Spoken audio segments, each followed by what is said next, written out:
여러분, 그동안 잘 지내셨습니까? 이동춘 교수입니다.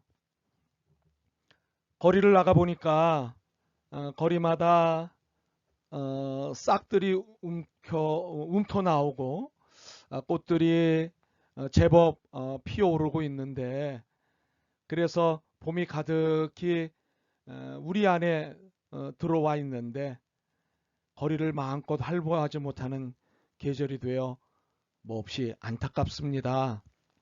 어서 이 코로나19 사태가 종식되었으면 좋겠습니다. 그럼 마음 가득히 담아 오늘 강의를 시작하도록 하겠습니다. 우리는 지난번 수업에서 통일이 무엇인지에 대해 살펴봤습니다. 통일의 정의를 포함해서 통일의 개념 전반에 대해 육하원칙의 방법을 통해서 이해를 했죠. 기억나시죠? 우리는 그 6개의 질문을 통해서 통일의 개념을 기본적으로 정리를 해보았습니다. 첫 번째 질문은 통일이란 무엇인가? 소위 통일의 정의죠. 통일이란 무엇인가?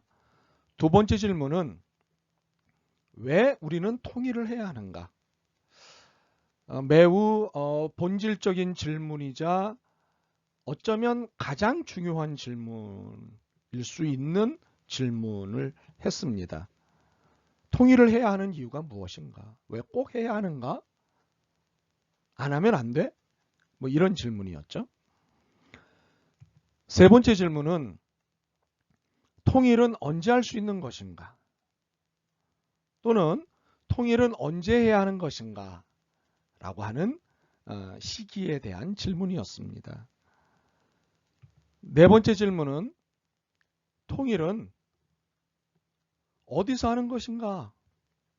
일종의 주도권의 문제를 두고 질문하는 것이었습니다. 다섯 번째 질문은 통일은 어떻게 하는 것인가? 방법론의 문제였습니다. 여섯 번째 질문은 통일은 누가 하는 것인가? 이것도 일종의 주도권 문제인데 4번하고 6번의 질문은 그 주도권을 얘기하는 내용이 다르죠. 여러분이 제가 내드린 레포트를 통해서 다시 한번 강의를 꼼꼼하게 살펴보시면서 점검하셨을 테니 이 질문에 대한 답을 짧게라도 하실 수 있게 되었겠다 싶습니다. 그렇게 믿고 싶습니다. 그렇죠? 그러면 지난주 수업한 내용을 짧게 우리가 복습하는 시간을 가져보도록 하죠. 첫 번째, 통일이란 무엇인가? 통일은 무엇인가? 라고 하는 질문입니다. 이 통일이란 상이한 체제 속에서 살고 있는 현재의 상태를 극복하고 하나의 민족 공동체를 형성하면서 살아가는 상태라고 규정할 수 있습니다. 사실 남과 북이 분단의 시간만큼이나 상이한 체제를 지금 갖추고 있습니다. 정치 체제도 그렇고 경제 체제도 그렇고 사회 체제도 그렇고 문화 체제도 그렇습니다. 어느 체제가 됐건 다 상이합니다. 말은 통하는데 언어는 우리가 서로 알아들을 수 있는데 정치, 경제, 사회, 문화 모든 분야가 다 상이한 체제들이지 않습니까? 바로 이러한 상이한 체제들의 현재 상태를 극복하고 하나의 민족 공동체를 형성하면서 살아가는 상태, 이것이 바로 통일이라는 것입니다. 그러면 두 번째, 통일은 왜 해야 하는 것일까요? 가장 중요한 질문이라고 말씀을 드렸습니다.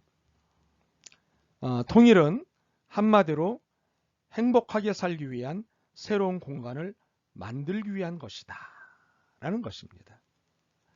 분열된 상태에서 서로 감정과 심리가 불안한 상태로 갈등하고 고민하고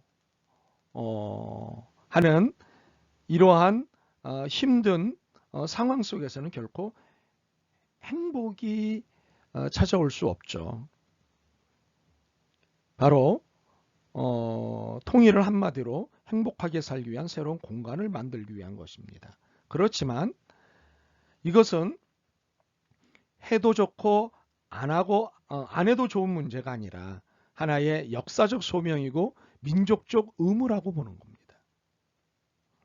무엇보다도 우리가 믿는 그리스도교의 입장에서 보면 통일은 하나님이 원하시기 때문에 통일을 해야 한다는 것입니다. 무엇보다 하나님께서는 자매 형제끼리 불화하며 사는 것을 원치 않으시기 때문입니다. 하나님이 원하시는 것은 사이좋게 사는 겁니다. 화목하게 사는 것입니다. 용서하고 사랑하고 이해하고 관용하고 살아가는 것, 이것이 하나님이 원하시는 것입니다. 그리고 이렇게 화목하게 살아가면서 하나님께 드리는 예배를 온전한 예배라고 말씀을 하시고 바로 이 온전한 예배를 받으시기 원하시기 때문에 우리는 역사적 소명이고 민족적 의무를 넘어서서 하나님이 원하시기 때문에 우리는 통일을 해야 한다고 하는 사실입니다. 그렇다면 통일은 언제 할 수 있는 것인가 라고 하는 질문으로 넘어가 보죠. 통일은요, 제가 지난 시간에도 계속해서 강조했습니다만 결과로서의 통일이 아닙니다. 과정으로서의 통일입니다. 통일은 결과만 갖고 자꾸만 얘기하면 이 통일은 어렵습니다. 통일은 과정을 거쳐야 통일의 진짜 맛, 진짜 멋, 진짜를 누릴 수 있기 때문입니다. 그래서 과정으로서의 통일이기 때문에 인내심이 필요하고요. 이 인내심을 가지고 대화를 하는 것입니다. 그러면 반드시 통일의 그날이 오는 거죠. 과정 없는 통일은 오지 않습니다. 설령 오더라도 불행한 통일이 될 것입니다. 그래서 화해와 평화라고 하는 과정을 거쳐서 만나는 통일, 만들어낸 통일, 바로 그 통일을 우리는 진정으로 통일답게 누릴 수 있습니다. 이런 내용은 이 수업이 진행되어지는 과정 중에 계속해서 다양한 이야기를 가지고 여러분에게 설명을 드리도록 하겠습니다. 그럼 네 번째로 통일은 어디서 하는 것인가 라고 하는 질문입니다. 사실 통일의 주도권을 갖고 남과 북이 오랫동안 다툼을 해왔습니다. 통일의 주도권은 남한이 가져야 된다. 아니다. 통일의 주도권은 북한이 가져야 된다. 그러면서 분단의 세월 속에서 끊임없이 다투어 오지 않았겠습니까? 그러나 여러분, 통일의 주도권은 누가 갖는 것이 아닙니다. 왜 그럴까요? 남북 모두가 통일의 당사자이기 때문입니다. 당사자로서 남북 모두가 협력적 주도를 하는 것이지 어느 누가 주도하는 게 아닙니다. 당사자들이 만나서 어떻게 하면 바른 통일, 어떻게 하면 옳은 통일을 할 수 있는지, 그리고 모두가 만족할 만한 통일을 할 수 있는지를 협의하고 협력하고, 필요에 따라서는 양보하고, 필요에 따라서는 내려놓고 하면서 협력적 주도를 해야 하는 것입니다. 그러므로 남한이 주도해서도 안 되고 북한이 주도해서도 안 됩니다. 주도권은 남북 모두에게 있기 때문에 협상하고 협력하는 기본적 태도를 남북 모두 공히 가져야 합니다. 통일은 어디서 하는 것이 아니라 남북이 함께 수고해야 하는 것입니다. 자, 그렇다면 다섯 번째 질문. 통일은 어떻게 하는 것일까요? 방법론의 문제죠. 진정한 통일은 형식적인 연합과 내적인 화해와 질서의 회복에서 이루어집니다. 형식적이라고 하는 것은 제도적이고 정치적인 연합이 되겠죠. 그러나 진정한 통일은 마음의 통일이 되어야 진정한 통일이 되는 겁니다. 그러니까 통일은 지리적으로 국토가 하나가 되는 것만을 의미하지 않는다는 거예요. 정치적으로 대립되었던 제도를 하나로 만드는 것이고, 경제적으로 서로 다른 체제를 하나로 거듭나게 하는 것이고, 이질화된 문화를 우리 민족의 문화로 다시 탄생시키는 것이에요. 분명히 이런 형식적인 연합, 이건 굉장히 중요하죠. 그러나 이것보다 훨씬 더 중요한 것은 남북의 주민이 심리적으로 우리는 같은 국민이다, 우리는 같은 민족이다 라고 느끼게 되는 상태가 진정한 통일이 되는 상태가 되는 거죠. 그러니까 모든 방면에서 남북의 주민이 다양성에 기초하여 동질적인 삶의 양식과 정신 문명을 공유하게 되는 것, 공유하게 하는 것, 이것이 통일 방법론이 되는 것입니다. 그러니까는 제도는 가능하지만 심리는 어려운 겁니다. 그래서 심리적인 통일 또는 마음의 통일이 이루어지기까지 수고하는 방법론을 만들어내는 것이 우리의 커다란 과제이고 반드시 해내야 하는 것입니다.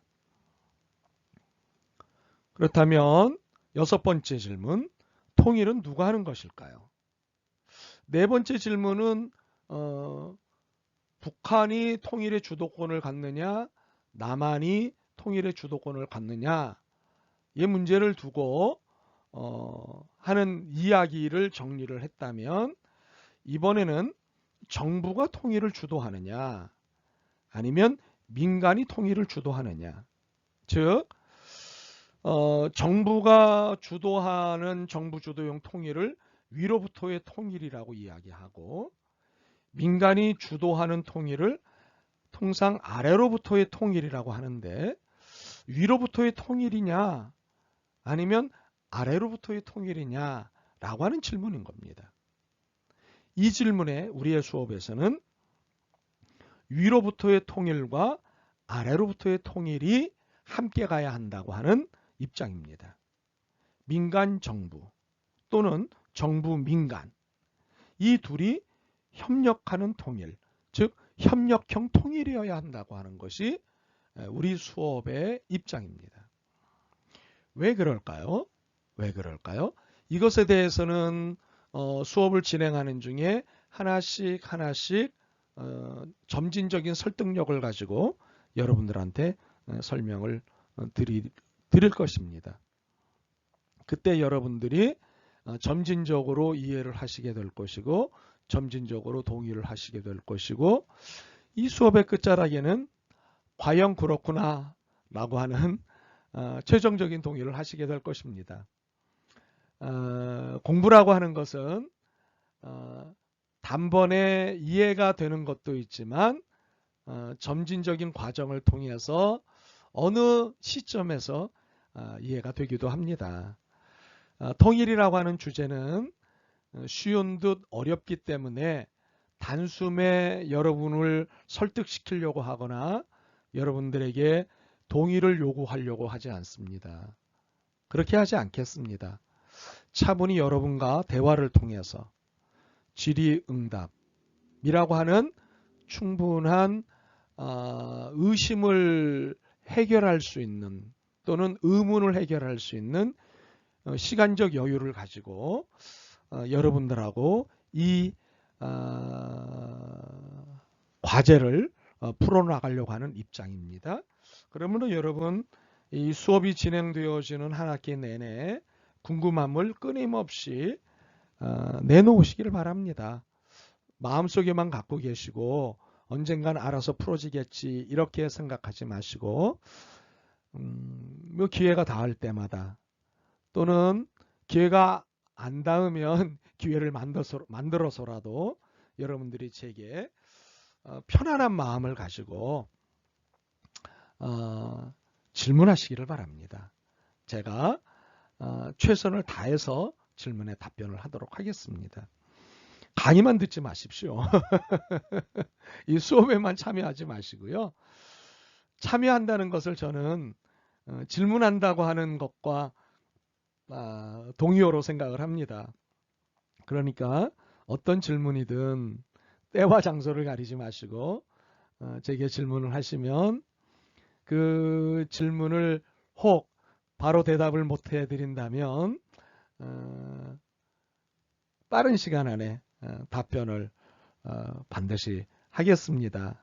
그러니까 여러분 궁금한 것은 절대 마음에 품지 마시고 그리고 학기가 끝나고 나서 아쉬워하지 마시고 학기 내에 여러분의 궁금증이 다 해결되었으면 좋겠습니다.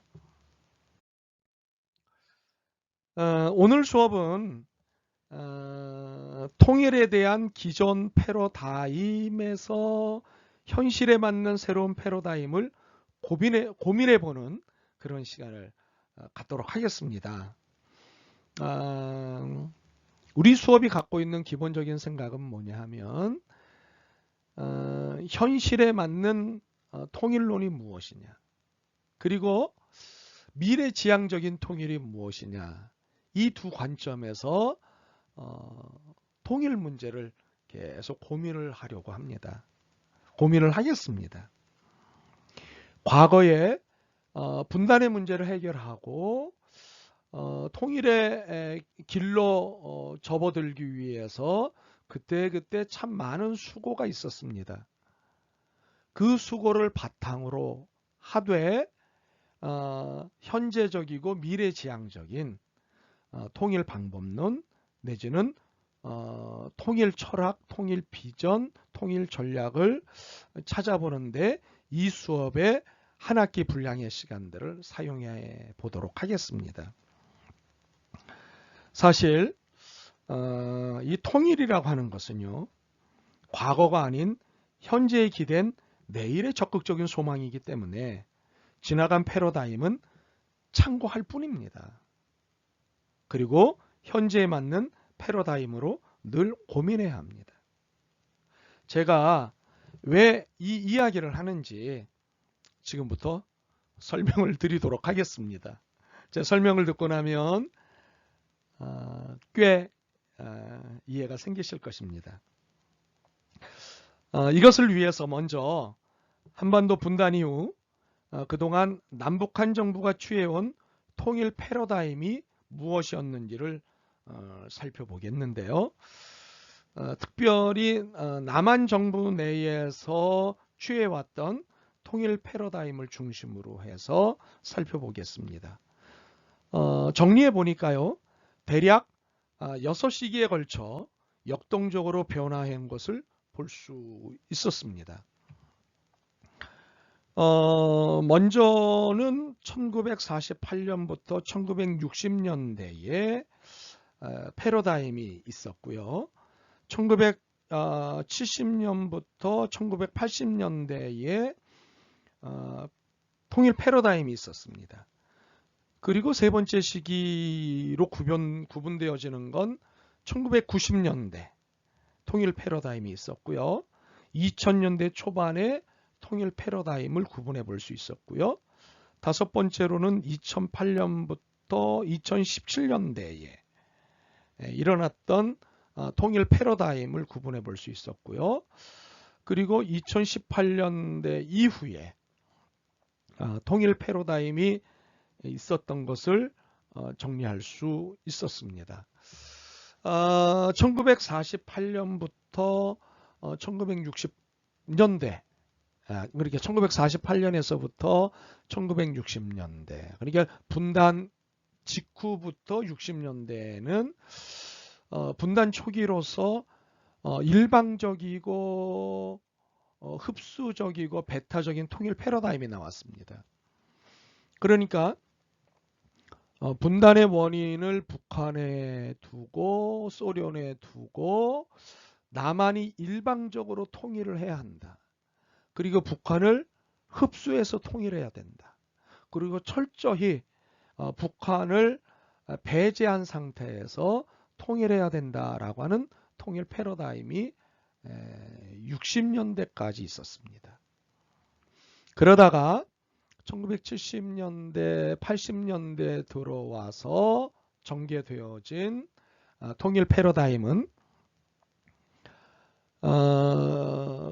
국제정치적으로 긴장이 완화되던 시기였기에 이때 대화가 시작이 되었습니다. 그래서 적대적 경쟁의 국내 정치용 통일 패러다임이 생겨났다고 그렇게 분석이 됩니다. 일종의 국내 정치 무마용으로 이런 대화를 일종의 쇼처럼 그렇게 내놨던 그런 시기였습니다. 대화의 진정성이 다소 떨어지는 측면이 있었습니다. 1990년대에는 탈냉전기로서 한반도 문제의 국제화 가운데 남한의 민주화가 이행이 되던 그런 시기였습니다. 그리고 북한의 정치적 변동의 흐름 속에 전개된 민족 중심적 통일 패러다임이 이때 나왔습니다. 그러니까 이때 이제 김일성 주석의 사망으로 말미암아 북한의 정치적 변동의 흐름도 생기고, 그리고 세계 곳곳에 공산 국가들이 붕괴가 되면서 북한의 정치적 변동이 생겼고, 그런 흐름 속에서 민족 중심적 통일 패러다임이 나타났죠. 그리고 2000년대 초반에는 한국의 진보 성향 정부의 출범 속에서 상호 의존 협력적 통일 패러다임이 나타났습니다. 그러니까 그동안에는 볼 수 없었던 통일 패러다임이 나타난 거죠. 남북 간의 상호 의존과 남북 간의 상호 협력적 통일 방법론을 찾는 그런 통일 패러다임이 획기적으로 나타난 거죠. 그러다가 2008년부터 2017년대까지 이때 한국의 보수 정권이 재집권을 합니다. 이 재집권 이후에 전개된 통일 패러다임은 한반도형 신냉전 통일 패러다임이라고 이름 지을 수가 있을 것 같습니다. 냉전이라고 하는 것은 글자 그대로 냉랭한 분위기 속에서 신경전을 벌이는 거거든요. 상호 의존 협력적 통일 패러다임에서 이전 정부들에 의해서 남북 간의 분위기를 풀어가려고 하던 상호 의존 협력적 통일 패러다임에서 신냉전 통일 패러다임으로 급격히 남북 간의 기류가 냉각이 되는 거죠. 그리고 2018년대 이후 오늘까지 한국의 진보 성향 정부의 재출범이 되면서 이때부터 다시 상호 대화적 통일 패러다임이 나타나죠. 대화하자라고 하는 분위기, 대화를 통해서 풀어가자라고 하는 분위기가 2018년 이후에 나타나고 있는 통일 패러다임입니다. 이렇게 분단 초기 이후부터 지금까지 이 통일 패러다임이 전개되었던 과정들을 새로 그때마다 통일 패러다임들이 변화되어지는 과정들을 눈여겨보면서 정리하게 되는 것은 이런 것들이에요. 한국의 보수 정권 하에서는 북한 체제의 불확실성을 특별히 강조를 합니다. 북한 체제가 불확실하다. 이전보다 더 불확실해지고 있다. 이런 부분들을 강조하죠. 그러면서 우리가 모든 면에서 우위를 갖고 있으니 북한을 흡수 통일하자 라고 하는 것으로 입장 정리를 해서 국민들의 여론을 이끌어 가다 보니 자연스럽게 북한의 강력한 저항과 반발을 초래하게 됩니다. 그래서 남북 갈등이 이제 증폭이 되거나 남북 갈등의 골이 굉장히 깊어지는 거죠.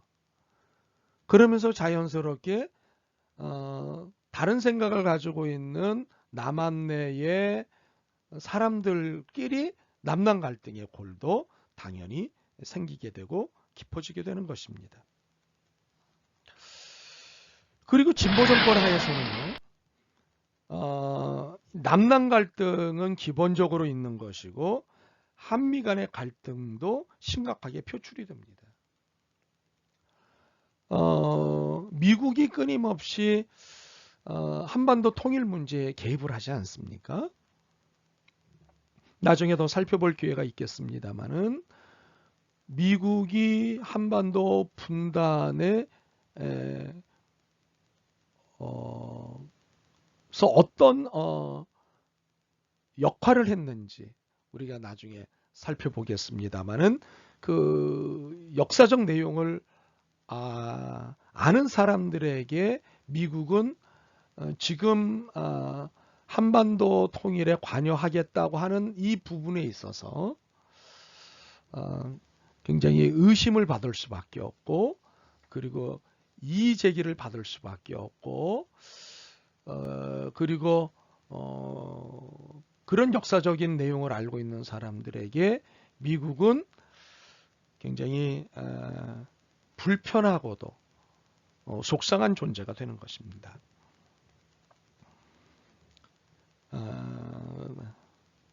그래서 보수 정권이 집권을 하게 되는 경우에 남북 갈등과 남남 갈등, 진보 정권이 집권을 하게 되는 경우에는 남남 갈등과 한미 갈등이 그렇게 우리의 시간 속에 나타나는 거죠. 그런데 그동안 남북한 정부가 양산한 통일 방안은 우리는 퍼센티지 상으로 보면 대부분 적대성을 심화시키는 분단 친화적 통일 방안의 성격이 강했다고 볼 수 있습니다. 이는 분단 친화적 통일 방안인 거예요. 분단에 대해서 이걸 어떻게 풀어볼 생각을 하기보다는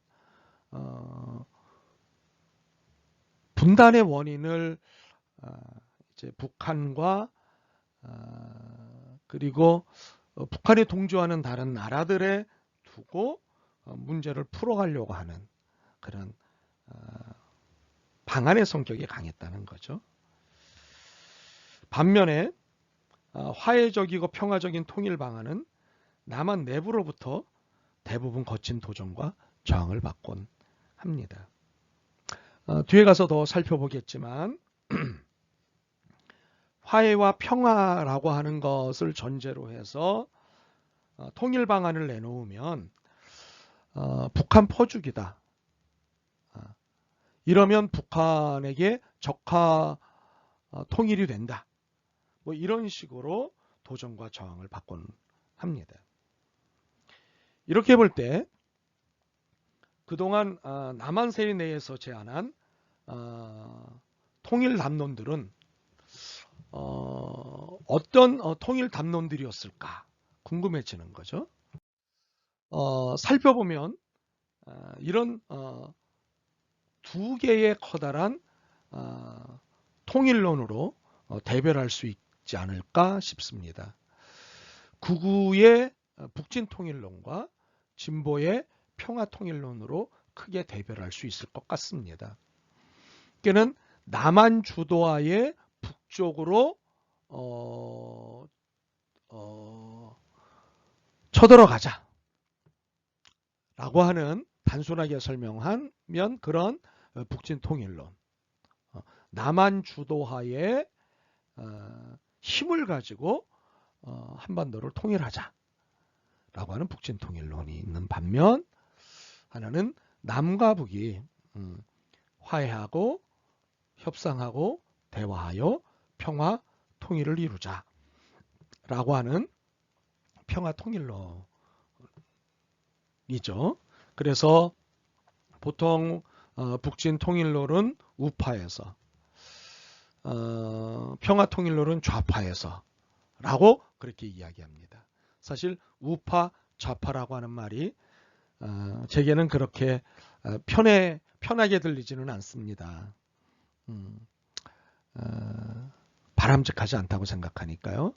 그러나 어찌되었든 일반적인 용어상으로는 그렇게 설명을 하고 그렇게 설명을 해야 많은 분들이 쉽게 이해를 하게끔 학습되어 있기 때문에 불가피하게 사용할 때가 있습니다. 어찌되었건 극우의 북진통일론과 진보의 평화통일론으로 대별할 수 있습니다.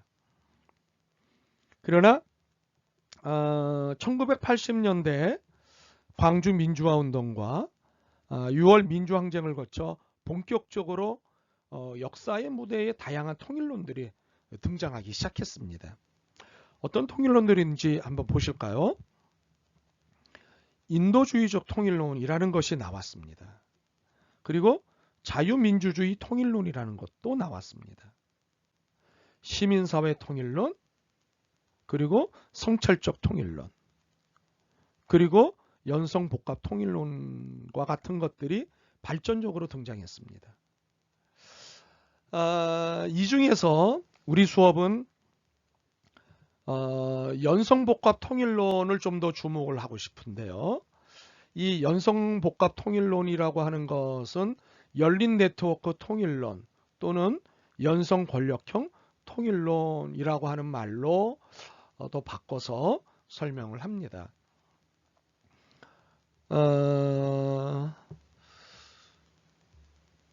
이 글자에서 보시다시피 열린이라고 하는 말은 닫힌이라고 하는 말의 상대어입니다.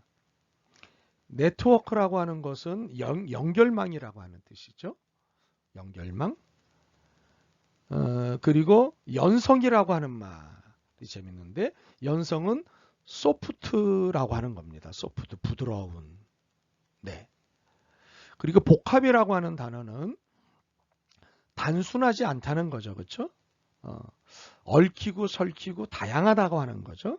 여럿이라고 하는 거죠. 여럿보다는 아주 많은 거예요. 많은 것이 얽히고 설켜 있는 게 복합인 거예요. 네. 권력이라고 하는 것은 글자 그대로 힘이라고 하는 건데, 이 힘이라고 하는 것은 좀 다른 의미의 힘입니다. 이 인도주의 연성복합 통일론을 좀 더 주목을 하겠습니다만은 그동안에 나왔던 통일 담론으로서의 인도주의적 통일론, 자유민주주의 통일론, 시민사회 통일론, 성찰적 통일론이 무엇인지 먼저 살펴보도록 하겠습니다. 하나씩 이 통일 담론들을 살펴보도록 하죠. 먼저 인도주의적 통일론이 무엇이냐라고 하는 겁니다. 이 인도주의적 통일론이라고 하는 것은요, 대북 경제적 지원을 통해 남북의 마음을 열어 통일을 추구한다는 통일 담론입니다. 북한이 현실적으로 어려움을 겪고 있는 것이 경제적인 문제인데 이 경제적인 지원을 경제적 나눔에 북한보다는 여유가 좀 있는 남한이 대북 경제적 지원을 통해서 남북이 서로 마음을 열어 열려진 마음을 통해 통일을 추구한다고 하는 통일 담론이 인도주의적 통일론입니다. 이 인도주의적 통일론은 늘 불편한 도전과 그 갈등을 가지고 오죠. 퍼주기다. 이건 순전히 퍼주기다. 퍼주면 쌀을 미사일로 바꾸고 쌀은 미사일이 된다. 그리고 군사적 자원으로 전환이 된다. 이렇게 늘 비판과 도전을 받지요. 과연 그럴까? 라고 하는 건 이 수업을 통해서 정리를 이후에 해드리도록 하겠습니다. 이런. 자, 잠깐 출석 확인하겠습니다. 다음 가로 안에 들어갈 단어를 제 폰으로 적어 보내시기를 바랍니다. 물론 이름과 함께 보내셔야겠죠. 출석 확인용 질문입니다. 가로주의적 통일론, 가로사회 통일론, 연성 가로 통일론. 네, 세 개의 빈 갈호가 있습니다. 이 갈호 안에 맞는 단어를 찾아서 제 폰으로 적어 보내시면 출첵이 일단 되겠습니다. 물론 뒤에 가서도 출첵하는 것이 있습니다만 첫 번째 출첵입니다. 네, 잘하고 계시는군요. 자, 그럼 계속 진도 나가겠습니다. 자유민주주의적 통일론입니다. 자유민주주의적 통일론이라고 하는 것은 두 개의 단어가 합성되어 있죠. 하나는 자유, 하나는 민주입니다. 자유주의, 민주주의라고 하는 두 개의 단어가 만나서 이루어지는 통일론입니다. 자유는 여러분이 아시죠? 예. 민주는 여러분이 아시죠? 민주는 백성이 주인이고 자유는 개개인의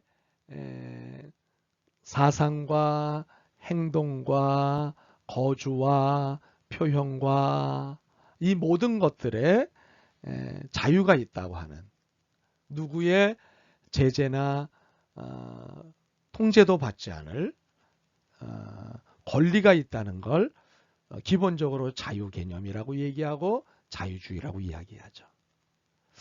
민주 혹은 민주주의라고 하는 개념은 백성이 주인이 되는, 국가의 주인은 주민이라고 하는 것, 시민이라고 하는 것, 국민이라고 하는 것, 이것을 강조하는 것이 민주주의죠. 네. 자유민주주의적 통일론이라고 하는 것은 남한의 정치 경제 체제인 자유민주주의가 가장 옳다는 입장하에 추구하는 반공주의적 통일 담론입니다.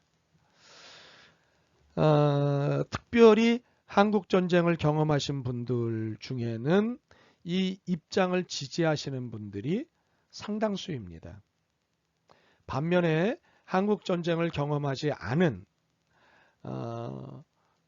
젊은 세대일수록 반공주의적 통일 담론인 자유민주주의적 통일론에 대해서 한국전쟁 경험 세대보다는 이해도가 떨어지고 지지하는 측면에서 다른 생각들을 가지고 있습니다.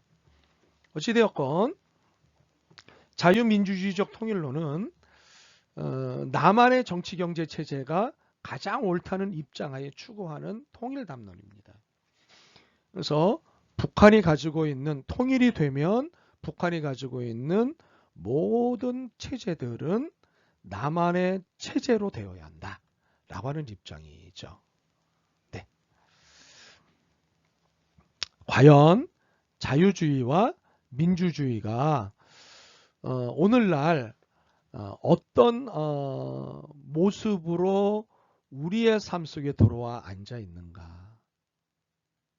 우리의 내면을 형성하고 그리고 형성시키고 있는가? 이것을 우리가 수업을 진행하는 중에 이 부분을 들여다볼 시간이 있습니다. 그때 가서 이 부분을 더 자세히 설명을 드리도록 하죠. 이번에는 시민사회 통일론입니다. 시민사회 이 단어만 갖고도 이미 감을 대략 잡으실 수도 있겠다 싶습니다. 이게는 시민사회가 주도하는 통일론이라고 하는 입장이 되겠죠. 좀 더 살펴보겠습니다. 국가의 중심은 시민이라고 하는 데서 시작합니다. 국가의 중심은 국가가 아니라 시민이고 시민이고 국가다라고 하는 입장을 전제로 해서 이러한 시민적 가치를 한반도 전역에 확산시키고 수동적이 아닌 누가 시켜서 하는 수동적이 아닌 자기 스스로 행동을 하는 능동적인 개인을 형성하며 공존을 넘어 함께 살아가는 것을 넘어 공변을 모색하는 겁니다. 공변이라고 하는 것은 함께 변화를 모색하는 겁니다. 그리고 특별히 인간 없는 개발주의를 지향하는 통일 담론이 시민사회 통일론입니다. 사람이 굉장히 중요한 겁니다. 이 통일 담론에서는. 그래서 사람을 사람답게 살게 하는 통일 담론. 그러니까는 통일을 위한 통일이 아니라 사람을 위한 통일. 네. 민족을 위한 통일이 아니라 시민을 위한 통일. 민족이 불필요하다거나 국가가 무시되거나 라고 하는 것은 아니지만 사람이 사는 통일, 사람을 살게 하는 통일, 시민이 주인 노릇하는 통일 담론을 바로 시민사회 통일론이라고 이야기합니다. 이해가 되시죠? 이번에는 성찰적 통일론을 좀 살펴보도록 하겠습니다. 이 성찰적 통일론이라고 하는 것은요, 현재 우리가 살고 있는 이 현대 사회에서 나타내고 있는 많은 문제점들이 있습니다. 이 부정적 문제점들을 들여다보자는 것입니다.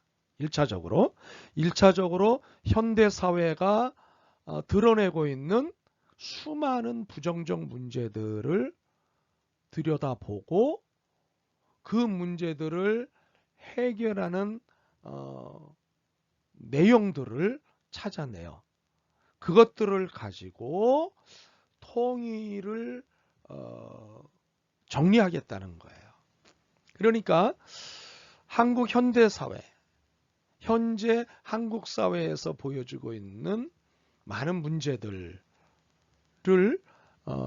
크게 정리를 해보면 과대 성장한 국가 권력과 권위주의, 그리고 시민사회의 미발달, 다양성의 불용, 그리고 획일주의, 그리고 이념적 획일주의와 사회적 관용의 결여, 이런 것들이 그동안의 한국 사회의 문제들로 나타났었거든요. 물론 성찰적 통일론이라고 하는 것이 지금 나타난 것이 아니라 이전에 이제 이런 고민들을 했던 통일 담론인데, 이전에 한국 사회 안에 이런 것들이 아주 깊게 나타냈고 지금도 다 해결된 것은 아니지만 이전보다는 좀 완화된 부분들도 있고 나아진 부분들도 있습니다. 여하튼 성찰적 통일론이 나오게 된 배경은 과대 성장한 국가 권력, 그리고 권위주의, 시민사회 미발달, 다양성의 불용, 획일주의, 그리고 이념적 획일주의와 사회적 관용의 결여 등과 같은 이런 한국 사회의 문제들을 지적해내면서 이런 문제들이 특별히 분단체제의 문제들과 복합적으로 작용되고 있다고 하는 것을 지적하는 거죠.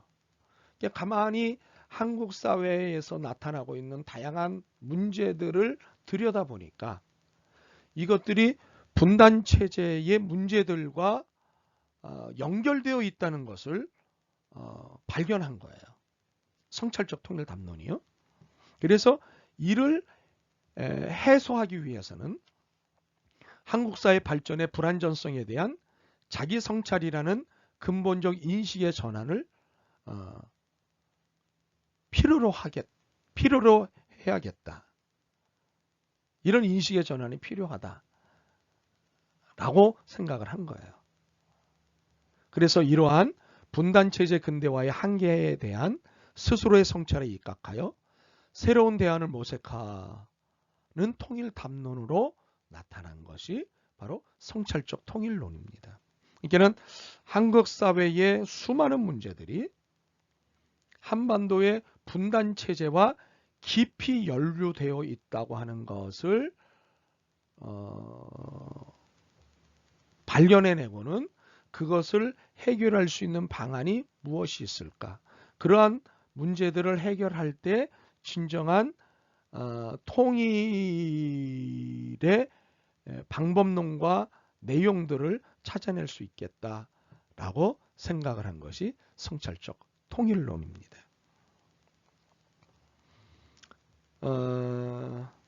이렇게 성찰적 통일론까지 우리가 살펴보고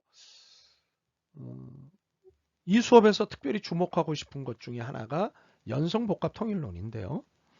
이 연성복합 통일론이라고 하는 것은 기존의 통일론이 단일국가 완성을 지향을 했습니다. 그러니까 하나의 국가를 지향하는 측면으로 통일론을 전개를 해왔는데 연성복합 통일론은 좀 다른 측면에서 생각을 해보자라고 하는 통일 담론입니다.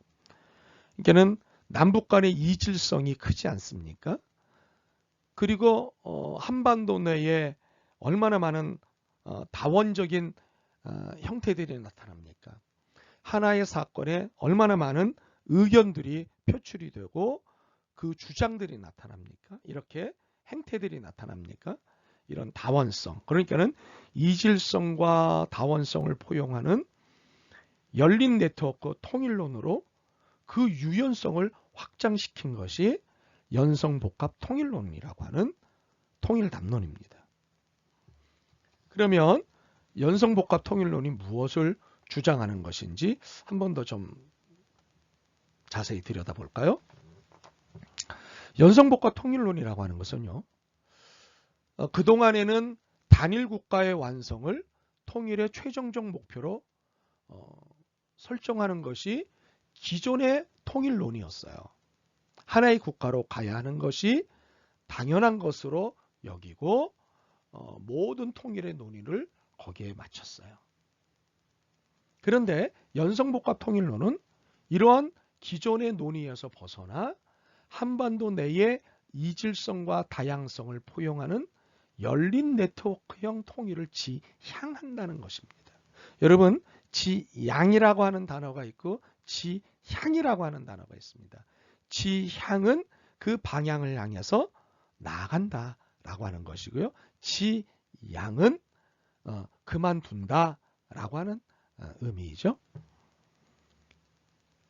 이렇게 한반도 내에 현재 보이고 있는 이질성과 다원성을 포용해서 통일 담론을 만들어 가야 한다라고 하는 것이 연성복합 통일론의 기조입니다.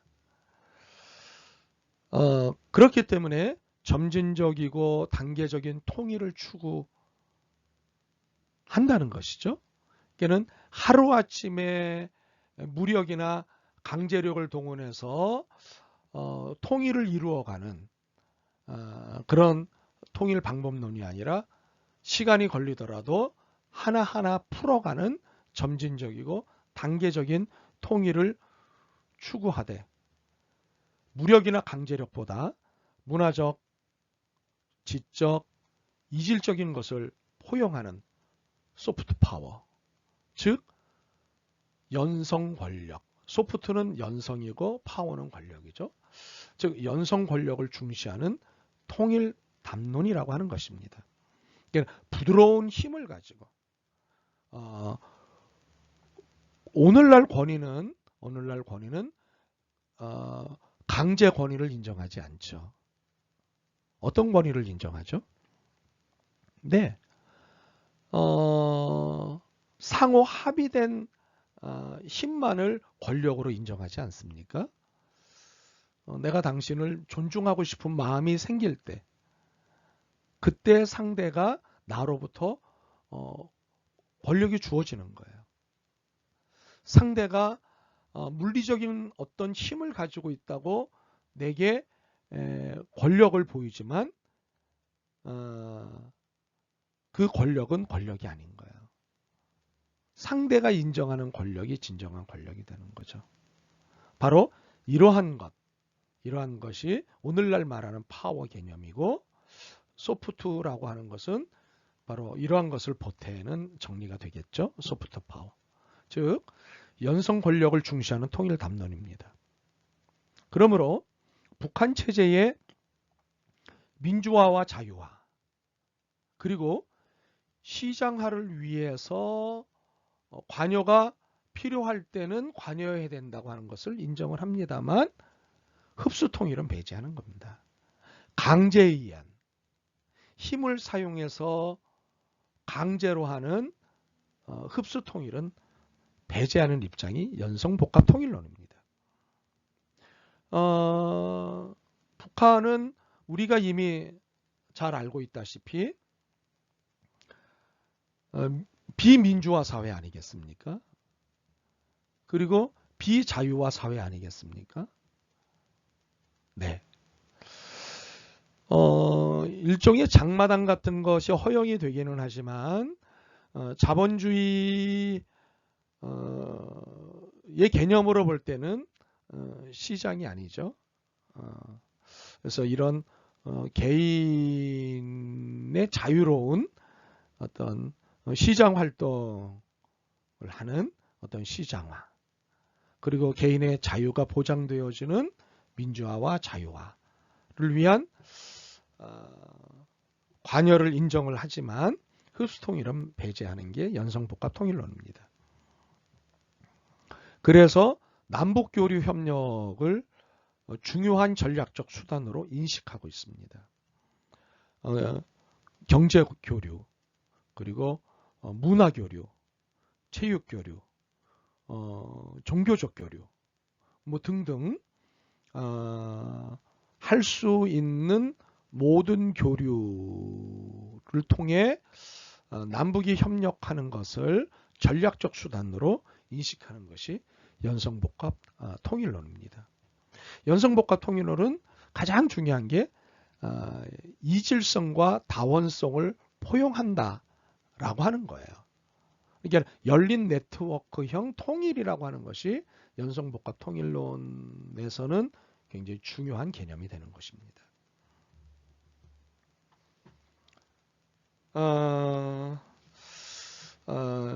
이처럼 한반도 분단 이후에 그때그때마다 새로운 통일론에 대한 성찰이 있었습니다. 어떤 성찰입니까? 인도주의적 통일론, 자유민주주의 통일론, 시민사회 통일론, 성찰적 통일론, 그리고 지금 여러분 눈에 나타나 있는 연성복합 통일론. 그렇죠? 결국 이러한 새로운 통일론들이 시대마다 나타났다고 하는 것은 무엇을 의미할까요? 그것은 통일 환경이 계속해서 바뀌고 있다는 이유입니다. 새로운 통일 성찰이 나타나고 있다고 하는 것. 그때마다 시대마다 새로운 통일에 관한 성찰이 나타나고 있다고 하는 것은 새로운 통일 환경이 생겼기 때문인 거예요. 통일 환경에 변화가 나타났기 때문인 거죠. 네. 그러므로 새로운 통일 환경이 나타나면 새로운 통일 성찰이 필요한 것입니다. 사실 통일 환경도 경계를 가름하기 힘들 정도로 탈경계화되고 있어요. 통일 환경의 복잡성으로 불확실성도 또 증대가 되고 있다고요. 네. 그러니까는 우리의 새로운 통일 환경이라고 보면 우리는 한반도의 문제는 남북한이 당사자이므로 우리끼리 해결할 수 있다고 생각하지만 그러나 끊임없이 미국, 중국, 러시아, 일본 이들과의 관계를 늘 고려하지 않을 수 없거든요. 근데 이들 나라가 또 시대마다 여러 변수가 생긴단 말이죠. 네. 미국과 일본의 관계, 일본과 미국의 관계, 미국과 중국의 관계, 중국과 미국의 관계, 중국과 러시아의 관계, 러시아와 중국의 관계, 미국과 러시아의 관계, 러시아와 미국의 관계, 러시아와 일본의 관계, 일본과 러시아의 관계, 중국과 일본의 관계, 일본과 중국의 관계, 일본과 남한의 관계, 일본과 북한의 관계, 중국과 북한의 관계, 중국과 남한의 관계, 또 남북미 관계, 얼마나 그때 새로운 통일 환경이 형성이 됩니까? 그러므로 새로운 통일 성찰이 필요한 겁니다. 그러므로 새로운 통일 성찰을 통해 새로운 통일 담론을 만들어내야겠죠. 결국 이 새로운 통일 담론은 새로운 통일 철학을 생산할 것이고 새로운 통일 철학에 의해서 새로운 통일 비전이 나타나지 않겠습니까? 결국 통일을 달성하는데 어떤 담론이 효과적일 것이냐, 그리고 어떤 방법이 효과적일 것이냐를 두고 계속해서 고민을 해야 됩니다. 이처럼 통일은 준비를 매번 철저히 해야 합니다. 사실 준비 없는 통일은 비극입니다. 준비 없는 통일이 왜 비극인지는 여러분이 잠시 후에 제 설명을 들으시면 이해가 되실 것입니다. 이렇게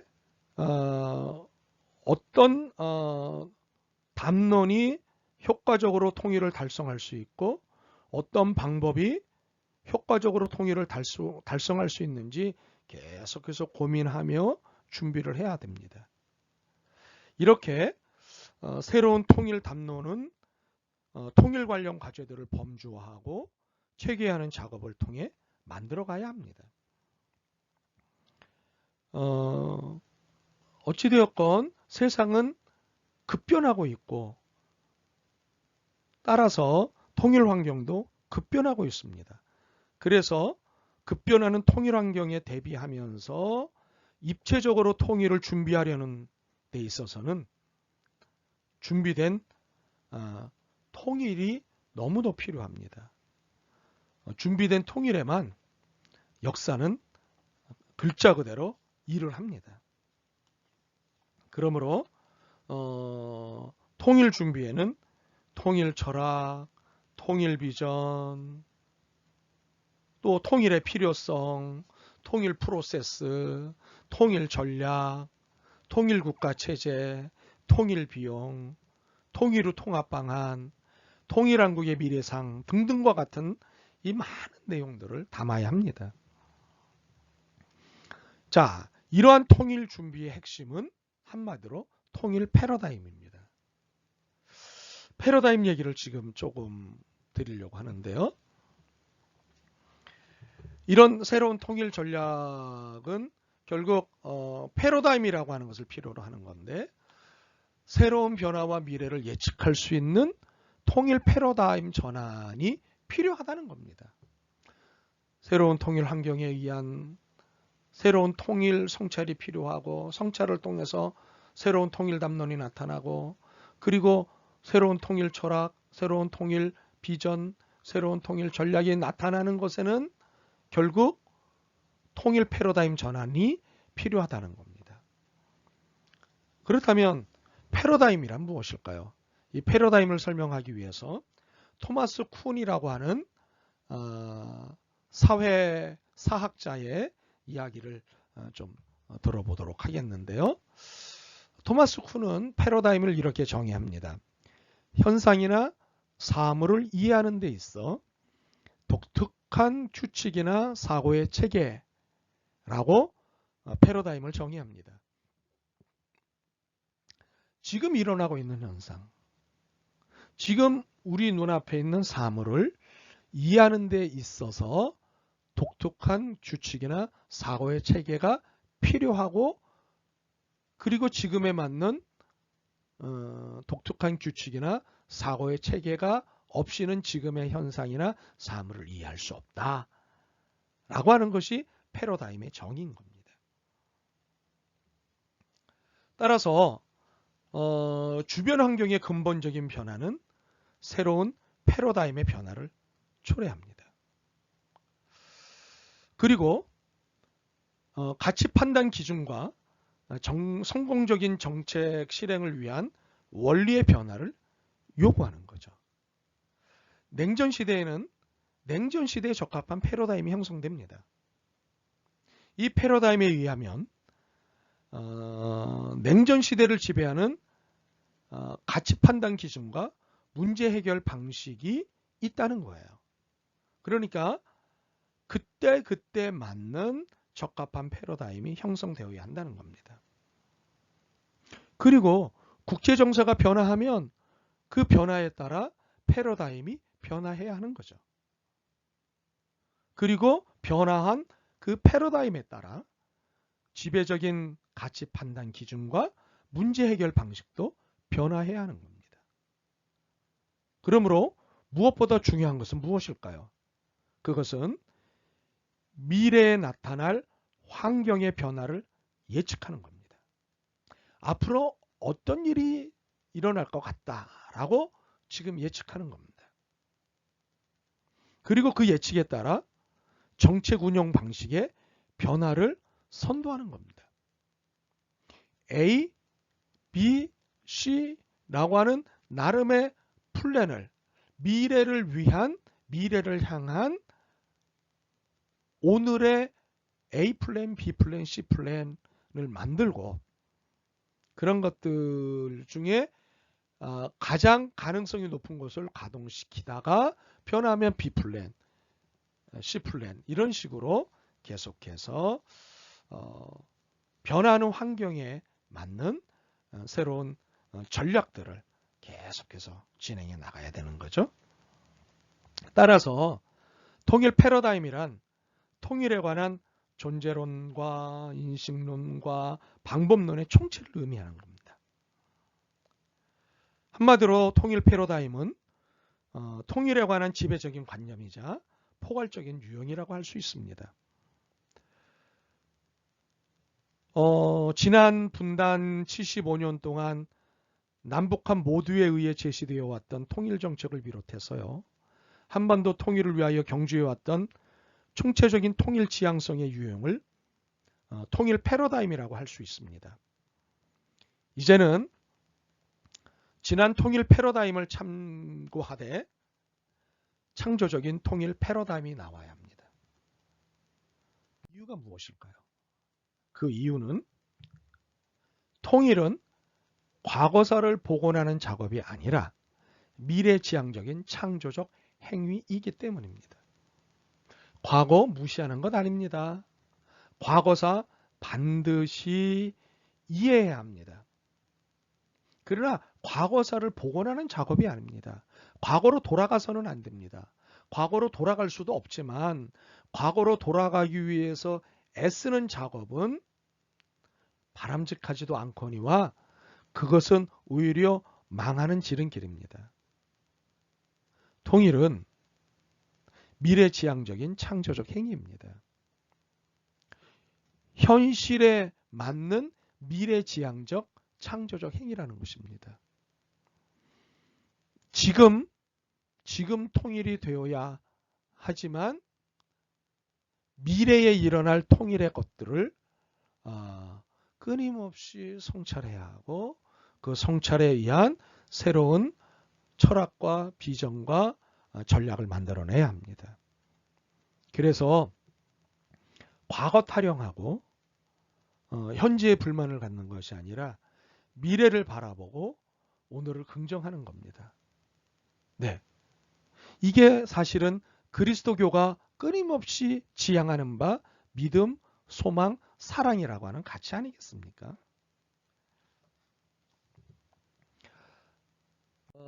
우리가 한반도 통일을 논의하면서 빠뜨리지 않고 참고하는 예가 독일의 통일입니다. 가장 근자에 일어난 통일이 독일 통일입니다. 그리고 근자에 일어난 통일이면서도 한반도와 유사한 면이 많기 때문에 한반도 통일을 논의할 때 빠뜨리지 않고 참고하는 예가 독일 통일입니다. 그래서 우리 수업에서도 독일의 경우를 자주 언급할 것입니다. 오늘도 독일 이야기 한 토막 하겠습니다. 여러분, 이 사진이 무엇인지 혹시 아시겠습니까? 베를린 장벽입니다. 동독과 서독으로 나눈 상징이 바로 이 베를린 장벽인데요. 이 베를린 장벽으로 인해서 이 베를린이라는 도시가 하루아침에 동베를린과 서베를린으로 나뉘어졌죠.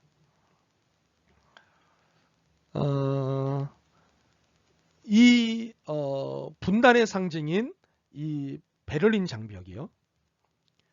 1989년 11월 9일 날 무너졌습니다. 이 베를린 장벽이 하루아침에 설치가 됐었습니다. 그리고 냉전의 상징으로 수십 년간 군림했었습니다. 그런 베를린 장벽이 단 하룻밤 사이에 시민들의 손에 의해 무너졌습니다. 이것은요, 누구도 예상치 못한 일이었습니다. 동서독 누구도 예상하지 못했습니다. 그런데 이 장벽이 무너졌습니다. 그렇다고 베를린 장벽이 붕괴되고 곧바로 통일이 이루어진 것은 아닙니다. 이날로부터 거의 11개월이 지난 1990년 10월 3일이 되어서야 공식적으로 통일이 선포됐고 독일은 한나라가 되었습니다. 자, 여기서 질문입니다. 왜 이런 근 1년이라는 시간이 걸렸을까요? 베를린 장벽이 무너진 그날이 통일이 된 날이 아니겠습니까? 그런데 왜 근 1년이 지난 1990년 10월 3일이 되어서야 통일이 선포되었을까요? 그 이유는 매우 분명합니다. 분단으로 산 세월만큼 동서독 간의 제도와 문화가 완전히 달라졌기 때문입니다. 다르게 살던 동서독이 함께 살 제도를 정비하고 통일국가의 틀을 합의하느라 시간이 걸렸던 것입니다. 혹시 이 시간이 꼭 필요했느냐고 질문하실 수도 있습니다. 뭐 어떻게 보면 1년이 낭비의 시간일 수도 있습니다. 그러나 실은 이 시간이 결코 긴 시간이 아닙니다. 오히려 너무 짧았다고 이야기해야 합니다. 독일은요, 통일 직후 여러 부작용이 나타났습니다. 그 중에 대표적인 것이 무엇일 것 같습니까? 통일 비용의 지출로 인해 서독 경제가 어려워지고 독일이 휘청거린 일입니다. 독일이 통일되던 당시에 동독의 경제가 아주 최악이었습니다. 그리고 서독은 굉장히 경제적으로 여유가 있었습니다. 그런데 통일이 되면서 서독에 있는 경제력을 동독에 부어야 하지 않았겠습니까? 그러면서 독일이 커다란 경제적 어려움에 봉착하게 되었죠. 사실 독일도 이런 일이 처음이었기에 뭘 준비해야 되는지, 어느 선까지 준비해야 되는지 종잡을 수 없었습니다. 이 정도면 되지 않을까 싶었지만 그렇지 않았던 것입니다. 그렇기에 독일은 많은 시행착오를 겪었고 다행스럽게도 지금은 그 열매를 서서히 맛보는 중입니다. 분명한 것은 독일은 통일이라는 길을 개척했습니다. 참고할 표본도 연구도 전문가도 없는 상태에서 길을 개척해 많은 시행착오가 있었습니다. 다행스럽게도 한국은 독일이라고 하는 참고할 표본이 생겼습니다. 독일을 연구한 전문가도 많이 생겼습니다. 독일의 통일을 연구해온 독일 통일 전문 연구가들이 국내에 많이 있습니다. 매우 좋은 일이라고 생각합니다. 그러므로 독일의 통일 경험을 참고해서 남북이 지혜를 모으면 많은 시행착오를 줄일 수 있을 것입니다. 혹시 통일과 관련하여 통일의 긍정적인 사례를 이야기하면 독일과 우리가 상황이 같냐? 동독과 북한이 상황이 같냐? 라며 이야기하는 사람들이 있을 것입니다. 물론 당연히 상황은 다릅니다. 그런데 여러분, 상황이 다르다고 참고할 것이 없을까요? 특히 우리는 독일의 성공만 참고하는 게 아니라 실패도 참고합니다. 그래서 우리의 길을 찾으면 되는 것 아니겠습니까? 뭐든지 성공만이 교훈이 아닙니다. 실패도 교훈입니다. 그 유명한 말이 있지 않습니까? 실패는 성공의 어머니다. 뭐 너무나 유명한 얘기니까 여러분이 제 설명을 충분히 이해하시리라고 생각합니다. 상황이 다르지만 참고할 것은 분명히 있습니다. 아니, 많습니다. 실패에서도 참고할 뿐만 아니라 성공에서도 참고할 것이기 때문입니다. 아니, 성공에서만 참고할 것이 아니라 실패에서도 참고할 것이기 때문입니다. 독일은 거의 1년을 맞대고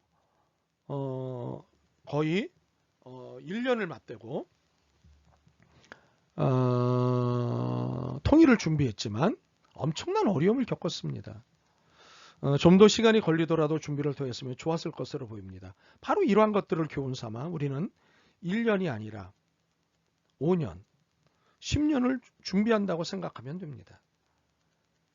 당장 한 나라로 합치기보다는 사람과 자본의 왕래가 자유로운 두 나라로 느슨하게 연합해서 시행착오를 줄일 수도 있습니다. 아니면 둘이 하나처럼 살아가는 방법도 있습니다. 제가 나중에 제 아이디어 하나를 설명할 시간이 있겠습니다만 결혼으로서의 통일이라는 것도 있지만 연애로서의 통일도 있습니다. 결혼으로서의 통일과 연애로서의 통일, 이 재미난 아이디어를 여러분에게 곧 설명을 드리도록 하겠습니다. 통일이 부담스럽다는 가장 큰 목소리가 남북의 경제 격차가 너무 커서 통일 비용도 소득보다 더 많이 부담해야 할 것이 아니냐라는 목소리가 가장 커다란 목소리 중에 하나입니다. 그렇다면 경제 격차를 줄여놓고 그 다음에 통일하면 되지 않겠습니까? 방법은 얼마든지 찾을 수 있습니다. 다른 속내만 없다면 방법은 얼마든지 찾을 수가 있습니다. 이런 태도가 새로운 통일론의 일종입니다. 그렇다면 우리가 다시 한번 짚고 넘어가야 할 것이 있는데요. 하나님은 통일을 원하시느냐? 하나님은 통일을 절대로 원하신다. 꼭 통일해야 된다고 강력하게 명령하신다. 그렇다면 우리는 좌고우면하지 않고 통일을 위한 수고가 무엇인지를 찾는 수고를 함께 해야 할 것입니다. 독일 이야기 하나 더 해야겠습니다. 재통일이라는 용어 때문입니다. 1871년 1월 18일에 독일이 통일한 때가 있었는데 그때를 두고 통일이라고 이야기합니다. 그리고 1990년 10월 3일 날 한 통일을 두고 재통일이라고 얘기합니다. 그 이유가 무엇일까요? 1990년 통독을 굳이 재통일로 부르는 이유가 무엇일까요? 그것은 1871년 1월 18일 프로이센 왕국 주도로 이루어졌던 독일 통일과 구분하기 위해서입니다. 프로이센 왕국 주도로 이루어졌던 독일 통일, 즉 1871년 1월 18일 날 했던 이 통일은 여러분 화면에 보시는 대로 비스마르크에 의해서 통일됐던 거죠. 그러니까 독일 통일은 1864년 덴마크, 1866년 오스트리아 헝가리, 그리고 1871년 프랑스와 벌인 세 차례 전쟁에서 프로이센군이 승리에 이를 수 있었던 것으로 평가를 받고 있죠. 그래서 1871년 1월 18일 프로이센 왕국 주도로 이루어졌던 통일을 통일이라고 이야기하고 1990년 10월 3일 이룬 통일을 재통일이라고 그렇게 이야기합니다. 보통 1871년에 이루었던 통일은 무력에 의해서 이루어진 독일 통일이다 그렇게 이야기하고 1990년에 이루어졌던 통일은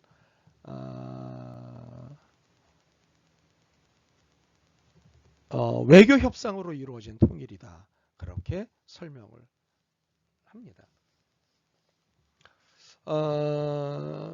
이렇게 우리나라도 따지고 보면 이전에 삼국이 통일되던 때가 있었으니 다음번 통일은 재통일이라고 불러야 하나라는 고민이 있습니다. 어떻게 하면 좋을까요? 저는 오히려 이것은 소모적 논쟁을 불러올 것 같다고 생각이 됩니다. 오히려 새로운 통일을 모색하는 논의에 집중하는 것이 더 옳을 수 있다고 생각합니다. 분단 이전의 상태로의 환원이라는 복고적 재통일도 아니고 분단 75년을 없었던 것으로 치는 몰 역사적 통일도 아닌 새로운 통일 개념을 찾아야 한다고 저는 생각합니다. 그래야만 우리 나름의 통일 모델을 정립할 수가 있고 통일 정책의 앞뒤를 맞출 수가 있기 때문입니다. 이 수업은 이처럼 독일의 통일 경험을 반면 교사로 삼으려고 합니다. 그래서 한반도 현실에 맞는 통일론을 찾아보려고 합니다. 저는 영국의 정치사학자인 E.H. 카하의 말처럼 역사는 언제나 거울이라고 하는 것을 여러분과 늘 기억하며 수업을 진행하고자 합니다. 과제를 내야겠습니다. 온라인 강의이기 때문에 불가피하게 여러분도 저도 부담되는 과제 시간이 있습니다. 오늘 과제의 제목은 오늘 수업에서 설명한 다양한 통일 담론들을 정리하기입니다.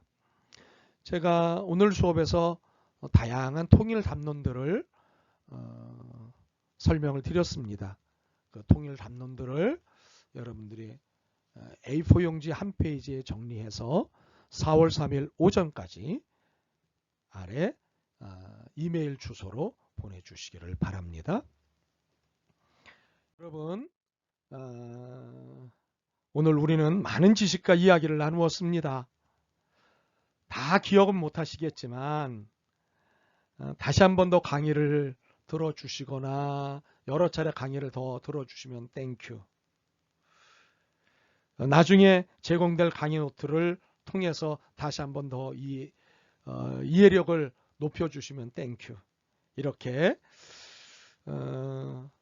복습을 해주시면 이해에 도움이 되실 것입니다. 오늘 긴 강의 들으시느라고 너무 수고 많으셨습니다. 땡큐. 바이.